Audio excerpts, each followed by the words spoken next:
యేసుక్రీస్తు చెప్పింది మనకి ఎందుకు అంగీకరించబుద్ధి కావట్లేదు? ప్రాబ్లం ఉంది. ఒక గ్లాస్ ఉందనుకోండి, గ్లాసులో ఆల్రెడీ ఫుల్గా నీళ్ళు ఉన్నాయి అనుకోండి, పాలు పోస్తుంటే ఉంటాయా, బయట పోతాయా? పోతాయిగా. ఈ గ్లాసులోనికి పాలు రావాలంటే ముందేం చేయాలి? నీళ్ళని పారబోసేయాలి. అప్పుడు పాలుని ఇందులో నింపొచ్చు. పూర్తిగా నీళ్లు నిండినప్పుడు నువ్వు ఇంక పాలు ఎక్కడ పోస్తావు?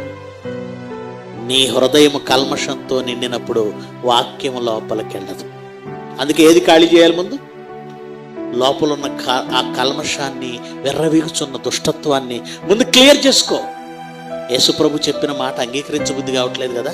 అంగీకరించకపోయినా మాత్రం ఇక్కడ మాత్రం మామూలుగా వచ్చేస్తాం మనం, అంతే. యేసుప్రభు దగ్గరికి వస్తాం, బాప్తిజం తీసేసుకుంటాం, ప్రభు బల్ల రొట్టె ద్రాక్షస్ తీసుకుంటాం, వాక్యం వింటూ ఉంటాం, కానుక ఇచ్చేస్తూ ఉంటాం, పాటలు కూడా పాడేస్తూ ఉంటాం.